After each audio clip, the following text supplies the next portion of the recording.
जानिए हर सच की कहानी दिनेश ठक्कर की जुबान आपके अपने नेशनल न्यूज इंडिया पर। अभी कोर्ट को कल मेरे को बताना है तो किस तरीके से बताना रहता है इन रिजर्व्ड मैटर, क्या वर्ड्स यूज करने के इधर? रिक्वेस्ट की भाषा होनी चाहिए काइंडली करके, if my Lord's would kindly pass the order in immediate sense so that his life could be saved because he has suffered another heart attack, sixth heart attack. They might not look at the way stand before him and do not, and if he says call this person, no, we will not allow. They will talk like that bluntly. ये video बहुत important होने वाली है उन लोगों के लिए जो लोग अपना कोर्ट में केस इन पर्सन लड़ते हैं या फिर लड़ना चाहते हैं। आपको ध्यान होगा कुछ समय पहले हमने एक वीडियो रिलीज की थी राजस्थान पेरोल रूल्स के रूल 1A के अनकॉन्स्टिट्यूशनैलिटी के बारे में, जिन रूल्स की वजह से आसाराम बापू को पैरोल नहीं मिल पा रही और उनके पैरोकार रामचंद्र भट्ट को हमने एडवाइस दिया था कि जब तक इन रूल्स की अनकॉन्स्टिट्यूशनैलिटी को आप चैलेंज नहीं करेंगे तब तक आसाराम बापू को बेल नहीं मिल सकती है। आप वो वीडियो हमारे चैनल पर जाकर देख सकते हैं कि किस तरह से राजस्थान पेरोल रूल्स अनकॉन्स्टिट्यूशनल है और किस कारण से उस रूल की वजह से एक वृद्ध साधु को 85 इयर्स ऑफ एज के बावजूद, मेडिकल ग्राउंड्स के बावजूद पैरोल नहीं मिल पा रही थी। तो उस केस में क्या हुआ कि फाइनल आर्ग्यूमेंट्स हो चुके थे, सीनियर एडवोकेट माथुर जी ने उसमें बहुत अच्छे आर्ग्यूमेंट्स किए थे और जजमेंट रिजर्व पे थी। लेकिन अभी रिसेंटली रिपोर्ट्स आई कि आसाराम बापू की हेल्थ और डिटीरिएट हो रही है, सिक्स्थ हार्ट अटैक उनको आ गया।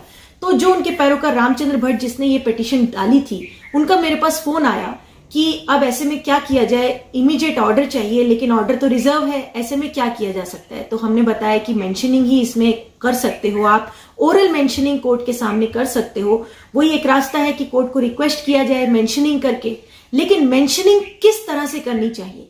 अब इस केस में Ramchandra Bhatt in person litigant है। हालांकि फाइनल आर्ग्यूमेंट्स में उन्होंने सीनियर एडवोकेट माथुर जी को किया था आर्ग्यू करने के लिए, लेकिन पिटीशन इन पर्सन फाइल की गई है और इन पर्सन ही लड़ी जा रही है।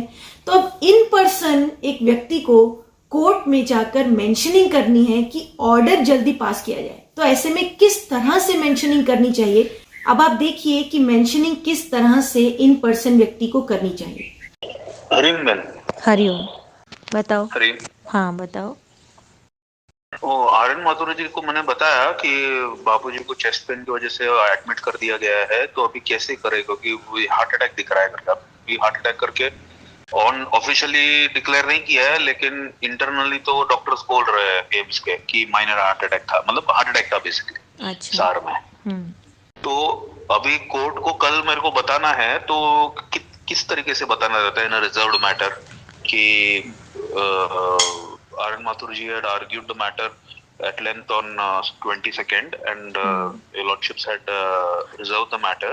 On 25th he also submitted the written submissions, but a new development is that he has again suffered the sixth heart attack, documented heart and pray to expeditiously decide the what do I say, क्या words use करने के इधर?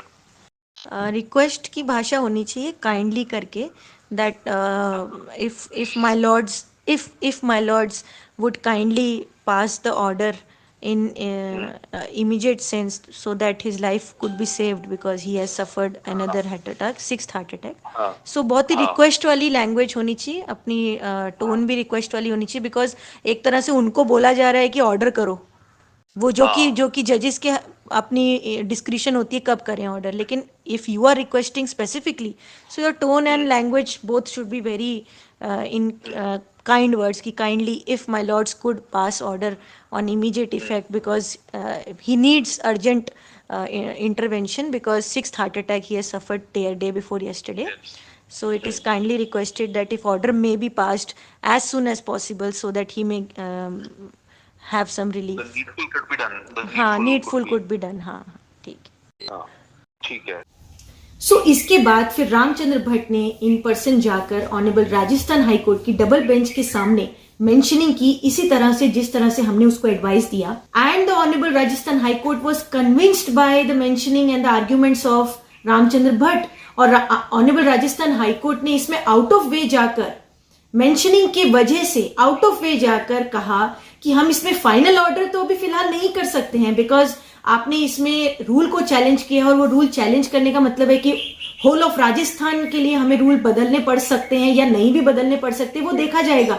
लेकिन rule की constitutionality को challenge किया है तो ऑर्डर भी बहुत जायज सी बात है, लंबा होगा, हमें टाइम भी लंबा लग सकता है। लेकिन बिकॉज आपने ऐसी मेंशनिंग करी है, आपकी इस मेंशनिंग की वजह से हम आउट ऑफ वे जाकर इंटरिम पैरोल आसाराम बापू को देने के लिए तैयार हैं।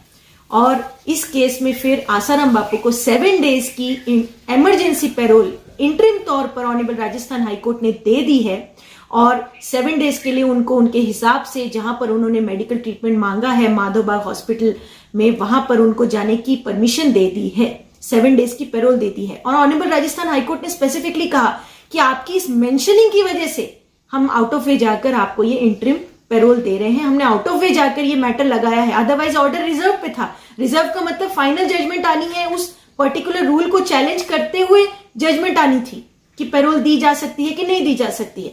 लेकिन इस मेंशनिंग की वजह से इमरजेंसी पैरोल 7 डेज की इंटरिम तौर पर ऑनरेबल राजस्थान हाईकोर्ट ने दे दी है। जानिए हर सच की कहानी दिनेश ठक्कर की जुबान, आपके अपने नेशनल न्यूज इंडिया पर।